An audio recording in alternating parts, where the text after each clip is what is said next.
Friends, welcome to कानून वाला। हमारे रिवीजन सीरीज़ चल रही है और रिवीजन सीरीज़ में हम लोग आईपीसी कर रहे हैं। आईपीसी में आज हम one of the most important topic लेंगे जो कि है सेक्शन 299 से 9 और 300, मतलब कल्पेबल होमिसाइड एंड मर्डर ना। अभी हम देखते हैं कि हम लोग इसी वीडियो में कोशिश करेंगे कि दोनों बन जाए। नहीं होता है, अगर ज़्यादा लंबा होगा तो फिर हम लोग दो वीडियो अलग से देख लेंगे ना। ये एक बहुत इम्पॉर्टेंट टॉपिक है, बोलने की ज़रूरत ही नहीं है कि ये इम्पॉर्टेंट टॉपिक है, और ये हर एग्ज़ाम में, मेंस में भी और प्रीलिम्स में भी क्वेश्चन बनता ही बनता है ना। सबसे पहले हम देखते हैं सेक्शन 299।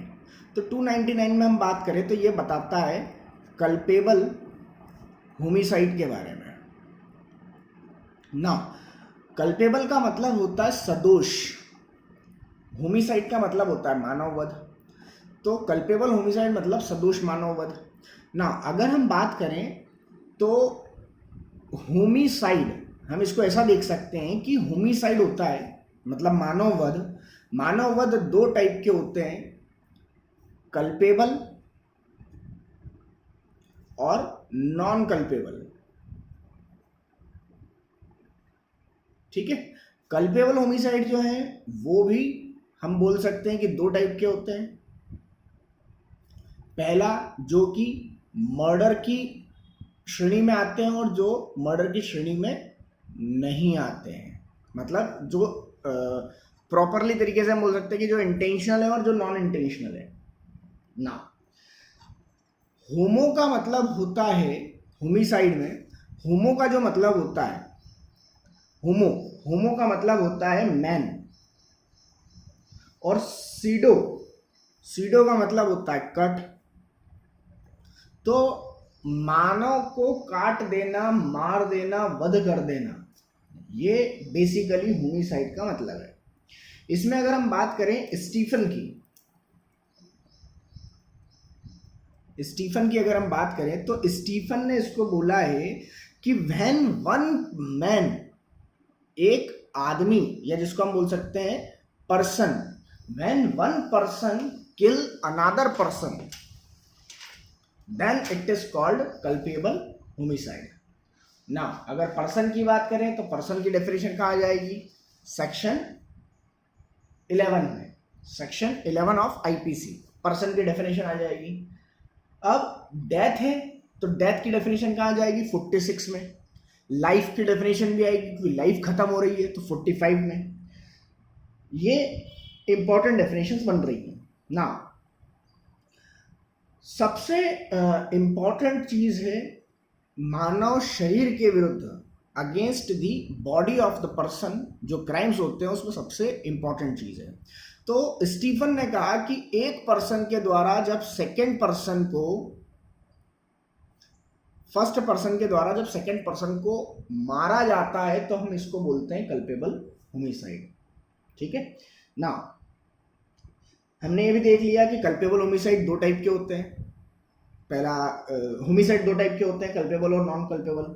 ठीक है, अब अगर हम बात करें विधिपूर्ण मानववध, मतलब हम बोल सकते हैं कि वो नॉन कल्पेबल होमिसाइड। तो नॉन कल्पेबल होमिसाइड के जो दिया हुआ है वो दिया हुआ है, यहाँ पर इंटेंशन की कमी होती है। यहाँ सबसे कमी क्या किस चीज की होती है, लेक ऑफ इंटेंशन। इसके कारण इसको सेक्शन 76 से लेकर 106 में बताया गया है। सेक्शन 76 से 106 तक भी हम ये बोलते हैं कि वहां पर इंटेंशन की कमी है, मेंस रिया एब्सेंस है वहां पे। तो ये इसके कारण क्या हो जाता है, नॉन कल्पेबल। जबकि अगर हम बात करें यहां पर तो यहां पर वो बन जाता है कल्पेबल ना। इसको हम बोल सकते हैं कि ये कल्पेबल होमिसाइड जो है, जिसको हम मर्डर की श्रेणी में नहीं आने वाले कल्पेबल होमिसाइड बोल सकते हैं, या फिर हम इसको सिंपल वे में अगर देखना चाहें तो कल्पेबल होमिसाइड कितने टाइप के होते हैं। तो देखो, पहला होता है खुद कल्पेबल होमिसाइड, कल्पेबल होमिसाइड ना। दूसरा हम देखें ई है वो। दूसरा हम देखें तो मर्डर। तीसरा हम देखें तो सुसाइड, सुसाइड भी इसी में आएगा। और चौथा देखें तो हम बात कर लेंगे कि कल्पेबल होमिसाइड बाय निग्लिजेंस, जो निग्लिजेंस के कारण वध हुआ है वो भी इसी कैटेगरी में आएगा, जिसको हम लोग सेक्शन 304 में बोलते हैं कि पनिशमेंट फॉर कल्पेबल, 304A में बोलते हैं कॉजिंग डेथ बाय निग्लिजेंस। तो वो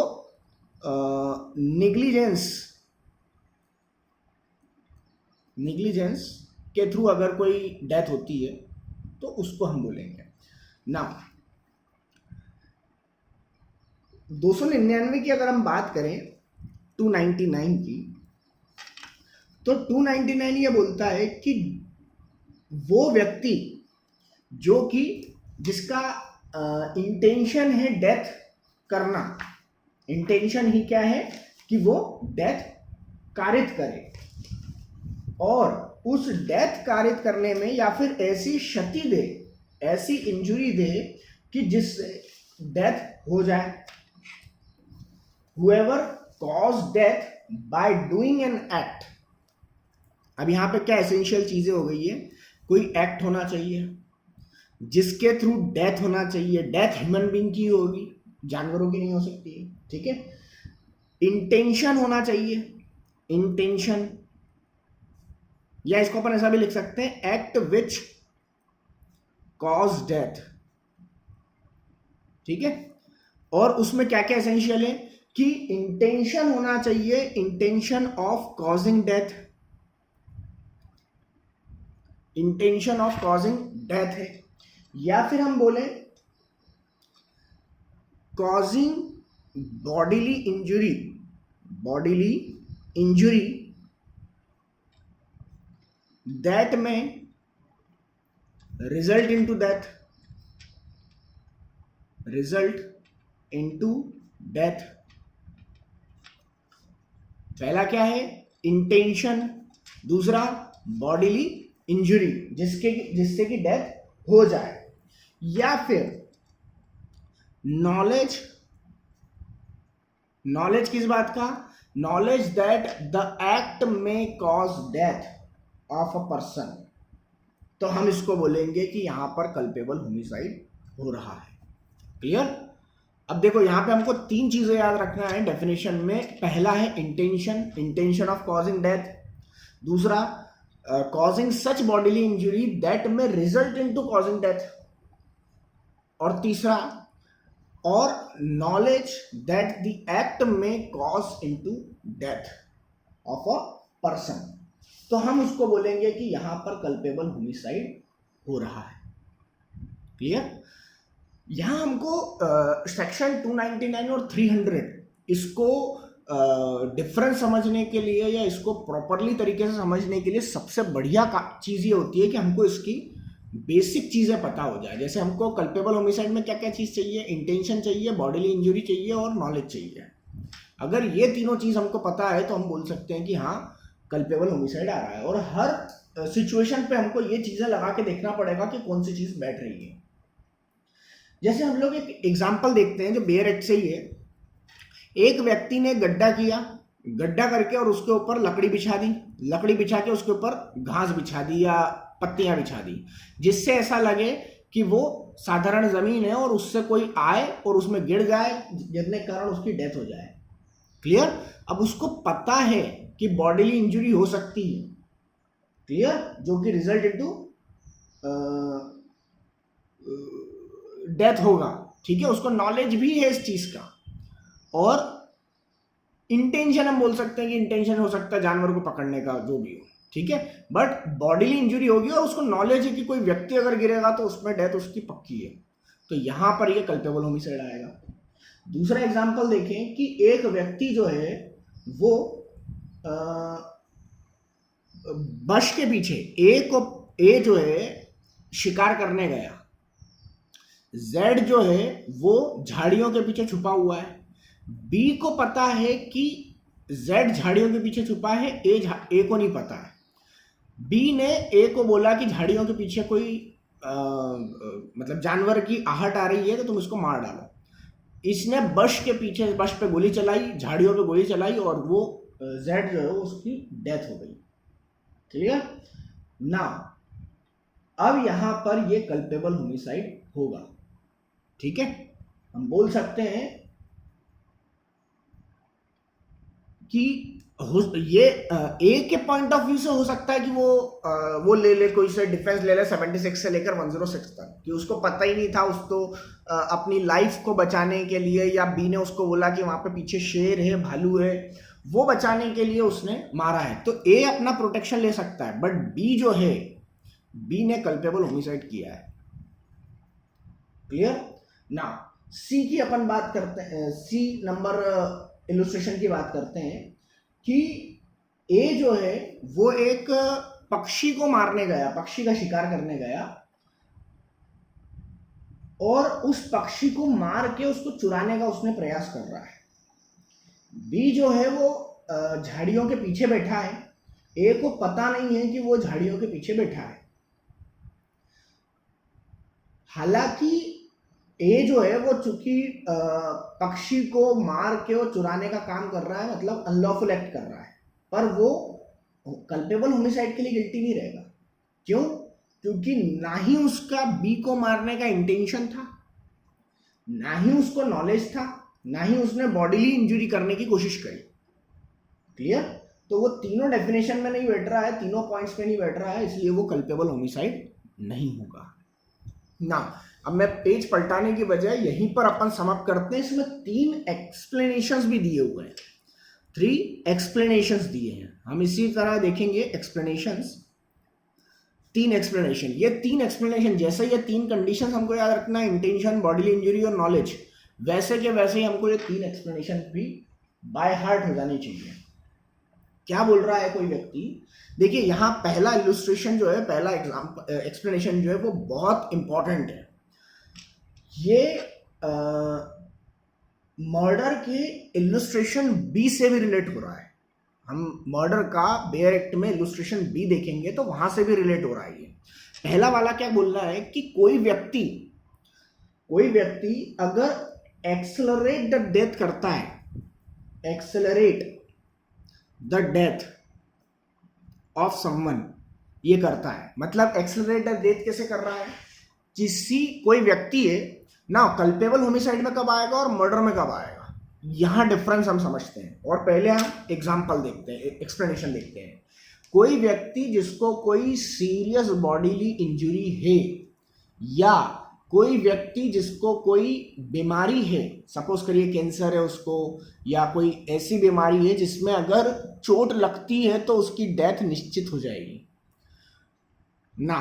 ए ने, हम इधर देखते हैं, ए ने जेड को एक पंच मारा, ए ने जेड को एक पंच मारा। अब नॉर्मल वे में तो वो हर्ट का क्वेश्चन बनेगा 319 में, डन, वो हर्ट बनेगा। पर जेड जो था, जहां पर पंच मारा, जैसे अपन बोलते हैं पेट पे पंच मारा है, तो नॉर्मल वे में तो व्यक्ति को हर्ट होगा, इससे ज्यादा कुछ नहीं होगा नॉर्मल कोर्स ऑफ लाइफ उसमें। पर जेड जो था वो बीमार था, उसकी जेड की आंतड़ियां फट गई, उसके पेट की कोई नस थी, या अपन बोलते हैं कि उसको कोई और बीमारी थी जिसके कारण उसको ए ने जैसे ही मारा तो जेड मर गया। नाउ ये यहाँ पर 319 में ना आते हुए 299 में आएगा। पर यहाँ पे ये इंपॉर्टेंट है कि ए को पता नहीं होना चाहिए कि जेड को वहां पर मारेंगे तो मर जाएगा। अगर जेड, ए को पता है कि जेड के पेट में दिक्कत है और उसको फिर मारता है वो, तो हम क्या बोलेंगे? यहां पर इंटेंशन था, नॉलेज था। क्लियर? चलिए मान लिया इंटेंशन नहीं था पर नॉलेज तो था, और नॉलेज अगर है उसको तो वो फिर मर्डर वाली बात आ जाएगी। क्लियर? मर्डर वाली बात आ जाएगी वहां पर। ये सेक्शन 300 के इलस्ट्रेशन बी में बताया गया है, और बहुत क्लियरली उन्होंने इंडिकेट किया है कि पहले कंडीशन उन्होंने कल्पेबल होमिसाइड की बताई है और सेकंड कंडीशन में उसने मर्डर का बताया है ना। हम एक्सप्लेनेशन 2 की बात करें, एक्सप्लेनेशन 2 बोलता है कि कोई ऐसी बॉडीली इंजरी करी हो, कोई ऐसी बॉडीली इंजरी करी हो कि जिस व्यक्ति की डेथ हो सकती है, हालांकि उसके जो प्रॉपर मेडिकेशन से उसकी जान बच गई हो। क्लियर? बच सकती थी, बची नहीं है, बच सकती थी। Might have been prevented, might have been prevented, बच सकती थी। अगर उसको समय पर अस्पताल ले जाया जाता, समय पर उसका इलाज हो जाता तो उसकी जान बच सकती थी, पर उसको चोट इतनी गंभीर आई थी कि उसको समय पर इलाज न मिलने के कारण उसकी डेथ हो गई है ना। यहां पर मर्डर नहीं है, कल्पेबल होमिसाइड है। क्लियर? यहां पर प्रॉपर मेडिकेशन से हम लोग इसको याद रख सकते हैं, प्रॉपर मेडिकेशन। ठीक है, दूसरे वाले एक्सप्लेनेशन को हम प्रॉपर मेडिकेशन से याद रख सकते हैं, proper remedy and skillful treatment भी याद रख सकते हैं। ठीक है, अगर उसकी डेथ को प्रिवेंट किया जा सकता था पर नहीं किया जा पाया है, डन, तो भी वो काय में आएगा, कल्पेबल होमिसाइड में, मर्डर में नहीं आएगा। तीसरा एक्सप्लेनेशन सबसे इंपॉर्टेंट है, मोस्ट इंपॉर्टेंट है। ये न केवल इधर रिलेट करता है, ये 316 में जाके भी रिलेट करता है। डन। नाउ अब अपन समझे इसको। देखो, जब तक बच्चा मदर की वॉर्म में रहेगा, जब तक बच्चा मदर की वॉर्म में रहेगा तब तक वो कल्पेबल होमिसाइड नहीं होगा। क्लियर? तब तक वो कल्पेबल होमिसाइड नहीं रहेगा, तब तक वो क्या रहेगा, 316 में रहेगा वो। डन। तब तक वो अगर उसको बच्चे को मारते हैं तो काय में जाएगा, वो 316 में। बट अगर अपन बात करें कि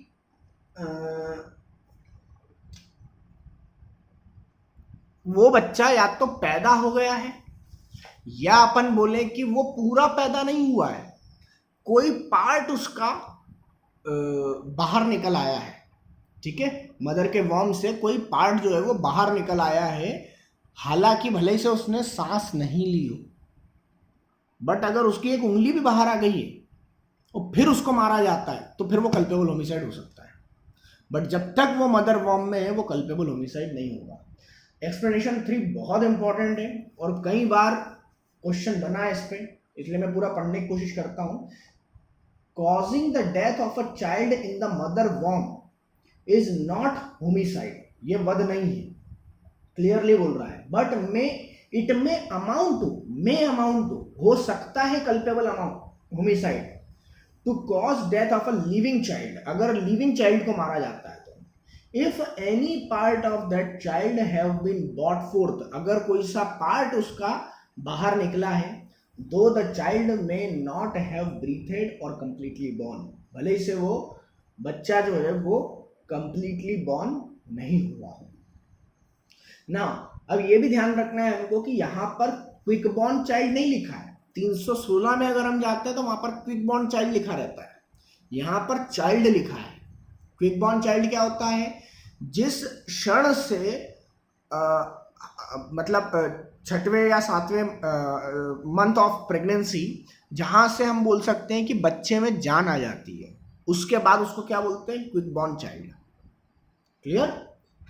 नाउ ये हमारा सेक्शन 299 है। इसमें हमको बेसिकली क्या क्या याद करना, अगर इसको समअप करें तो हमारे पास पहला है इंटेंशन कॉजिंग डेथ हो, बॉडीली इंजरी हो या नॉलेज हो। 3 इलुस्ट्रेशन हमने कौन कौन से देखे। पहला इलुस्ट्रेशन था कि वो लकड़ी जमा रहा है, ठीक है। दूसरा इलुस्ट्रेशन था कि झाड़ी के पीछे वो बी को जो बी के कहने पर जेड को मार रहा है ए। तीसरा वो फाउल को या पक्षी को चुरा कर ले जा रहा है। ये 3 हमारे एग्जाम्पल थे। उसके बाद हम बात करें, एक्सप्लेनेशन जो है वो एक्सेलरेशन टू डेथ है। दूसरा वाला जो है वो proper remedy and medication system है। और तीसरा है चाइल्ड का, कि चाइल्ड इन द मदर वॉर्म। ठीक है, तीसरा क्या है, चाइल्ड इन द मदर वॉर्म। वॉर्म मतलब पेट या गर्भाशय। ना मर्डर की अगर हम बात करें सेक्शन 300, ना सेक्शन 300 की बात करें, हालांकि हमारे 20 मिनट हो चुके हैं पर हम लोग इसी में लेक्चर में कोशिश करते हैं। हम सेक्शन 300 की बात कर रहे हैं मर्डर की।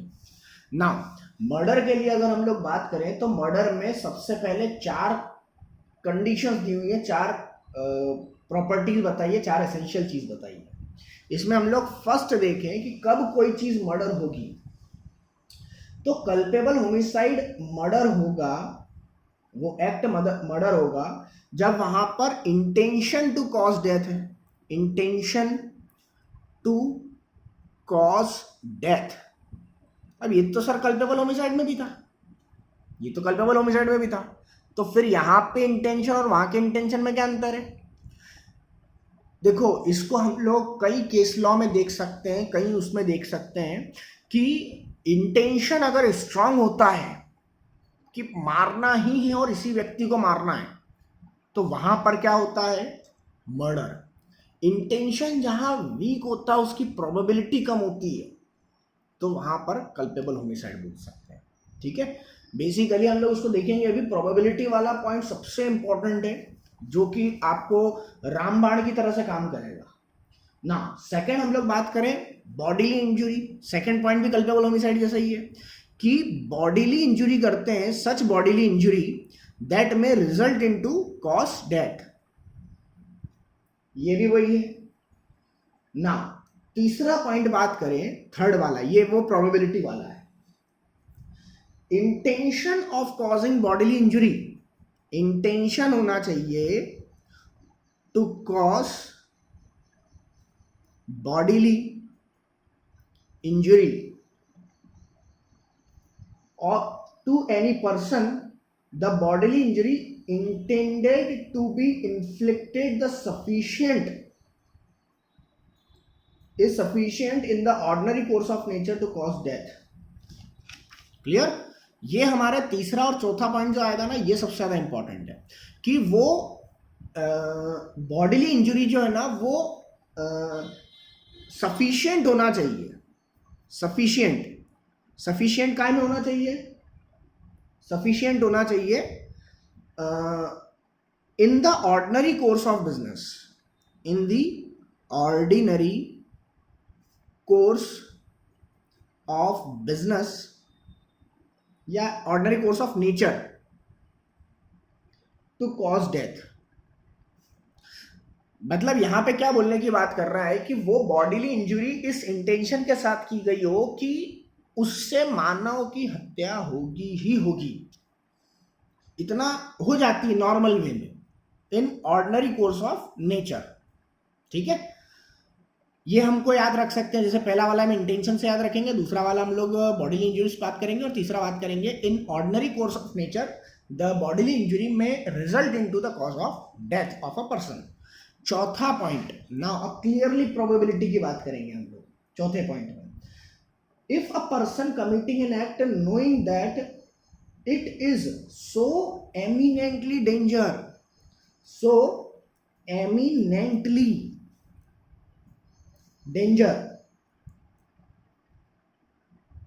dangerous that it must in all probability, probability मतलब संभावना, पूर्णतः संभाव्य है, संभाव्यता पूरी की पूरी है कि ये चीज सामने वाले की मृत्यु कारित कर ही देगा, या ऐसी बॉडीली इंजुरी रहेगी कि जिससे सामने वाले की हत्या हो ही जाएगी। क्लियर? तो हम फिर बोलेंगे कि यहां पर मर्डर है। क्लियर? सॉरी गलत लिख दिया था मैंने, प्रोबेबिलिटी ना। ये पॉइंट जो है ना वो बहुत इंपॉर्टेंट है, और इसमें तीसरा और चौथा, क्योंकि पहला और दूसरा जो है ना वो तो डिफरेंशिएट कर ही नहीं पा रहे हैं कल्पेबल होमिसाइड और इसमें। जो कल्पेबल होमिसाइड और मर्डर में पोटेंशियल है कि हम लोग चेंज कर सकें उस चीज को, तो ये दो पॉइंट वो हैं जो कि हमको कल्पेबल होमिसाइड और मर्डर के बीच में डिफरेंशिएट करते हैं। ठीक है, पहला ये कि वो ऑर्डिनरी कोर्स ऑफ नेचर में हो जाए, और दूसरा ये कि वो ऑल प्रोबेबिलिटीज हो कि उस एक्ट के थ्रू कल्पेबल मतलब व्यक्ति को या तो ऐसी बॉडीली इंजरी लगेगी कि जो डेथ हो जाए, या फिर सीधे ही उसकी डेथ हो जाएगी ना। अगर हम सेक्शन 300 की बात करें तो यहाँ पर 4 इलुस्ट्रेशंस दिए हुए हैं। 4 इलुस्ट्रेशंस में से कुछ दिक्कत भी देते हैं हमको, देखते हैं हम लोग। पहला इलुस्ट्रेशन क्या है, वो बोल रहा है कि अगर मैंने इंटेंशनली किसी को मार दिया, ये तो क्लियर कट मर्डर ही है। पहला पॉइंट तो बिल्कुल क्लियर है। दूसरा पॉइंट कैसा आता है, बी इलुस्ट्रेशन अपने सेक्शन 299 के थर्ड एक्सप्लेनेशन से मैच करता है। सॉरी, थर्ड एक्सप्लेनेशन से नहीं, वो मैच करता है इससे एक्सेलरेट टू डेथ से, एक्सप्लेनेशन 1 से मैच करता है कि अगर सामने वाले को पता होगा, इंटेंशन होगा, नॉलेज होगा कि सामने वाले व्यक्ति को एक्सेलरेशन टू डेथ होगा, तो फिर वो मर्डर है, और अगर नॉलेज नहीं होगा तो वो कल्पेबल होमिसाइड है। तो ये इलस्ट्रेशन बी जो है वो एक्सप्लेनेशन 1 से कनेक्ट होता है। तीसरा इलस्ट्रेशन की बात करें कि इंटेंशनली स्वार्ड कट दे रहा है। तीसरे के बाद क्या करें, इंटेंशनली ये भी इंटेंशनली है, स्वॉर्ड कट दे रहा है। भैया तलवार से अगर मारोगे तो ऑर्डिनरी कोर्स ऑफ नेचर में व्यक्ति मर ही जाएगा, क्लियर। तो व्यक्ति मरेगा तो भैया वो डेथ होगी और मर्डर माना जाएगा, क्लियर। डी जो है, डी पॉइंट ये बोलता है कि अगर आपने लोडेड कैनन मतलब तोप, आपने कैनन को चलाया है क्राउड पे, भीड़ थी और उसमें मार दिया, हालांकि किसी पर्टिकुलर व्यक्ति को मारने का आपका वो नहीं था, बट सफिशिएंट नॉलेज था कि इससे डेथ होगी ही होगी, तो हम क्या बोलेंगे, मर्डर रहेगा।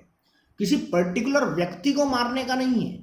डी इलस्ट्रेशन इसलिए इंपॉर्टेंट बन जाता है, किसी पर्टिकुलर व्यक्ति को मारने का इंटेंशन नहीं है, पर नॉलेज का है कि कोई ना कोई तो मरेगा, तो यहां पर वो आ जाएगा। नाउ अब इसके 5 एक्सेप्शंस हैं। 5 एक्सेप्शंस जो हैं 300 के, ये बहुत इंपॉर्टेंट है। पूरा 299 और 300 इंपॉर्टेंट है, और ये बहुत बार पूछे जाते हैं, हमको बिल्कुल बाय हार्ट हो जाना चाहिए। पहला है ग्रेव एंड सडन प्रोवोकेशन। इस पे के.एम. नानावटी का केस है, जिस पर रुस्तम मूवी बनी हुई है अक्षय कुमार की। Now grave and sudden provocation की बात बोल रहा है कि अगर ग्रेव और सडन प्रोवोकेशन के थ्रू अगर मारा गया है, सामने वाले ने मजबूर कर दिया है कि ग्रेव और सडन प्रोवोकेशन दिया है, उसने अचानक प्रकोप दिया है, अचानक गुस्सा दिलाया है कि जिसके कारण हम सामने वाले की हत्या कर देते हैं, तो यहाँ हमको नॉलेज नहीं था, हमारा इंटेंशन मारने का नहीं था, यहाँ लेक ऑफ इंटेंशन है, यहाँ तो गुस्से में हमने मार दिया है। तो यहाँ जो गुस्से में मारा है ना, इंटेंशन की कमी है ना, ये आ जाएगा काय में, कल्पेबल होमिसाइड में, क्लियर। ये आ जाएगा grave and sudden provocation. But इसके ग्रेव एंड सडन प्रोवोकेशन के भी 3 एक्सेप्शंस बताए, मतलब 3 प्रोविजोज बताए, और ये प्रोविजो भी बहुत इंपॉर्टेंट है। प्रोविजो ए क्या बोलता है, ए बोलता है कि that the provocation is not sought or voluntarily. वो जो प्रोवोकेशन है, वो प्रोवोकेशन कैसा नहीं होना चाहिए, सॉट मतलब मांगा हुआ, मैं खुद सामने वाले को उकसा रहा हूं कि वो मुझे प्रोवोक करे, ऐसा नहीं होना चाहिए। और सेल्फ प्रोवोक्ड या वॉलंटरली भी नहीं होना चाहिए। वॉलंटरली स्वैच्छिक तौर पे मन से गुस्सा आया और मार दिया, नहीं, अब ये मर्डर रहेगा। सामने वाले ने कोई ऐसा कार्य किया है जिससे मर्डर, आपको प्रोवोकेशन हो तो बात सही है, तो फिर ये लगेगा एक्सेप्शन। नहीं, आप खुद से ही प्रोवोक्ड हो रहे हो, खुद से ही सामने वाले को भड़का रहे हो कि वो आपको प्रोवोकेट करे ना, ये इसमें नहीं आएगा। दूसरा पॉइंट बोल रहा है कि पब्लिक सर्वेंट जो पब्लिक ओबीडियंस में in the colour of his office अगर वो कुछ काम कर रहा है, दूसरा पॉइंट क्या बोल रहा है, पब्लिक सर्वेंट के लिए, पब्लिक सर्वेंट ने, इसको एक एग्जांपल से समझ सकते हैं कि पुलिस वाला आया, आपको हथकड़ी लगा रहा है, हथकड़ी देख के आपको लॉफुल उसके पास ऑर्डर है आपको अरेस्ट करने का, पर आप हथकड़ी देख के भड़क गए और आपने उसका मर्डर कर दिया। Now it's not a culpable homicide, it's purely a murder. Clear? तीसरा पॉइंट देखें। तीसरा पॉइंट बोलता है कि आपने that the provocation is not given by anything done in the lawful exercise of right of private defense। वो against private defence नहीं होना चाहिए, प्राइवेट डिफेंस नहीं होना चाहिए। सी पॉइंट मतलब कोई व्यक्ति है जिसपे आपने हमला किया, उसने राइट टू प्राइवेट डिफेंस में आपके ऊपर लाठी मारने की कोशिश करी या मारी, और आपको उसने राइटफुल लॉफुल प्राइवेट डिफेंस किया है एक्सरसाइज, और उसमें आपको गुस्सा आ गया, आपने गोली मार दी। नहीं, अब ये प्योरली मर्डर है, क्योंकि आप प्राइवेट डिफेंस के अगेंस्ट में नहीं कर सकते हो ग्रेव एंड सडन प्रोवोकेशन को। क्लियर ना? इसके बहुत सारे एग्जाम्पल्स हैं, ठीक है, 6 एग्जाम्पल्स दिए हुए हैं, उसमें से मैं केवल पहला वाला और 6th वाला पढ़ रहा हूं। ना, अगर कोई व्यक्ति प्रोवोकेशन से किसी दूसरे व्यक्ति को मार देता है, प्रोवोकेशन दिया ए ने और व्यक्ति मर्डर कर रहा है बी का, तो यहां पर वो ग्रेव एंड सडन प्रोवोकेशन नहीं माना जाएगा। क्लियर? क्योंकि जिस व्यक्ति ने प्रोवोक किया है उसी के मर्डर पे ये एक्सेप्शंस अवेलेबल है। जेड अपन एफ नंबर इलस्ट्रेशन देखें तो एफ नंबर इलस्ट्रेशन बोल रहा है कि जेड ने बी को मारा और बी ने इससे प्रोवोकेशन में एक्साइट होकर और बाय स्टैंडर्ड को मार डाला। ये भी वही एग्जांपल है, ठीक है। तो मतलब वो बी ने बाय स्टैंडर्ड ने उसको नाइफ दे दिया और उसने मार डाला। क्लियर? तो यहां पर ये ग्रेव एंड सडन प्रोवोकेशन का जो वो रहेगा, तो इसमें अपन बोल सकते हैं जिसने नाइफ दिया है हाथ में वो मर्डर के लिए रहेगा, और दूसरा हो सकता है कि वो कल्पेबल होमिसाइड के लिए। ठीक है? इसमें एक्सप्लेनेशन दिया हुआ है। एक्सप्लेनेशन ये बोलता है कि ग्रेव एंड सडन प्रोवोकेशन जो होगा it's a question of fact, किस बात पे हुआ है। जैसे हम लोग बात करें एम्परर वर्सेस पामेर का केस, पामेर के केस में एडल्ट्रस के लिए दिया हुआ है, एडल्ट्री से रिलेटेड था वो। अगर जैसे हम लोग एक सिंपल वे में देखें कि कोई हस्बैंड ने, ये एम्परर वर्सेस पामेर का केस है, हस्बैंड ने वाइफ को एडल्ट्रस एक्टिविटीज करते हुए देखा किसी व्यक्ति के साथ, तो एम्परर वर्सेस पामेर में ये बोला है कि अगर हस्बैंड ने देखा है और उसने सामने वाले को मार दिया तो यहां पर कल्पेबल होमिसाइड माना जाएगा।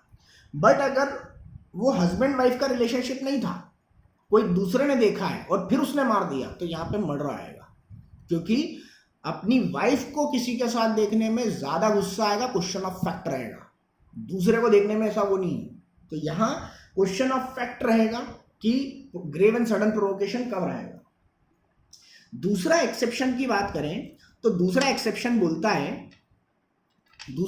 ये बोलता है कि कल्पेबल होमिसाइड मर्डर नहीं रहेगा जब exceed the power of private defence हो जाता है। डिफेंस, किसी व्यक्ति को प्राइवेट डिफेंस का अधिकार था, उसने प्राइवेट डिफेंस का अधिकार को, राइट को एक्सरसाइज करने में, उसको अप्लाइड करने में पावर ज्यादा यूज कर दी। मारना था लाठी से, मार दिया बंदूक से। क्लियर? तो यहां पर ये फिर मर्डर रहेगा, कल्पेबल होमिसाइड नहीं रहेगा। क्लियर? सॉरी, वो रहेगा, कल्पेबल होमिसाइड रहेगा, मर्डर नहीं रहेगा, उल्टा बोल दिया मैंने ना। आगे अपन बात करें कि हाँ, पर इसमें यह है कि वो प्रीमेडिएटेड नहीं होना चाहिए, मतलब पूर्व चिंतित नहीं होना चाहिए। सामने वाले ने सोच के गया कि मैं सामने वाले को भटकाऊंगा, सामने वाला मतलब प्राइवेट जो सामने वाला मुझे बहकाएगा, वो करेगा, प्रोवोक करेगा, और मैं उस पर right of private defence use करूंगा और मैं उसको मार डालूंगा। अगर यहां पर आपने इंटेंशनली किया है, प्रीमेडिएटेड किया है, सोची समझी बात है, तो फिर यहां पर मर्डर होगा। और अगर सोचा समझा नहीं है तो कल्पेबल होमिसाइड होगा। तीसरे पे अगर अपन बात करें तो तीसरा ये बोल रहा है एक्सेप्शन 3 कि पब्लिक सर्वेंट अगर राइटफुल कोई कार्य कर रहा है in the colour of his office और एक्सीड द पावर कर रहा है, कोई पब्लिक सर्वेंट है, पब्लिक सर्वेंट एक्सीड पावर, अगर सपोज करिए कि कोई पुलिस वाला है, पुलिस वाले ने किसी व्यक्ति को अरेस्ट करने गया, सामने वाले ने उसको एक चाटा मार दिया और इसने गोली मार दी, सामने वाले के ऊपर आरोप क्या था? चोरी का। क्लियर? जिसको अरेस्ट करने गया उसके ऊपर आरोप क्या था? चोरी का। यहां पर फिर कल्पेबल होमिसाइड होगा। क्लियर? क्योंकि चाटा मारना ये लॉफुल तरीके से आपको डील करना था, उस पर एक केस और डाल सकते थे। क्लियर? पर आपने उसको जान से जो मारा है ये चीज नहीं होगी।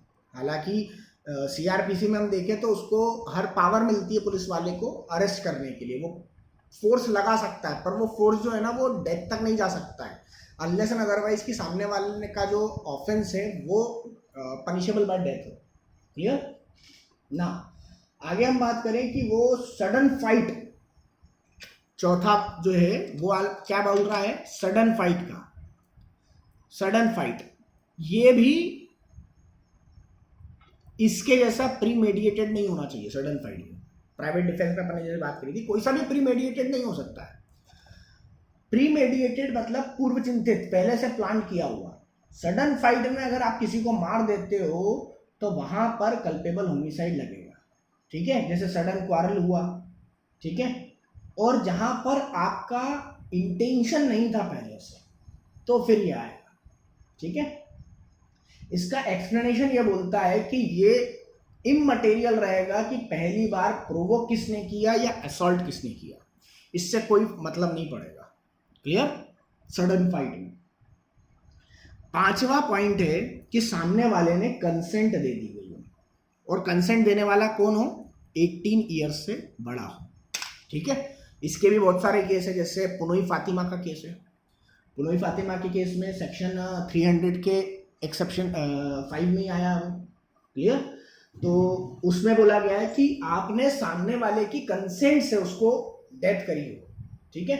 तो वो नहीं आएगा ना। यहाँ पर अब क्वेश्चन जो बनता है, मैंने बेयर एक्ट से पढ़ाया आपको, बेयर एक्ट से समझाया है, इसमें सेक्शन 300 में, अब वैसे तो बहुत सारे अपन ने छोड़ दिए क्योंकि अपन ने केवल बेयर एक्ट पे ध्यान दिया, हालांकि पढ़ाने के लिए बहुत कुछ है इसमें।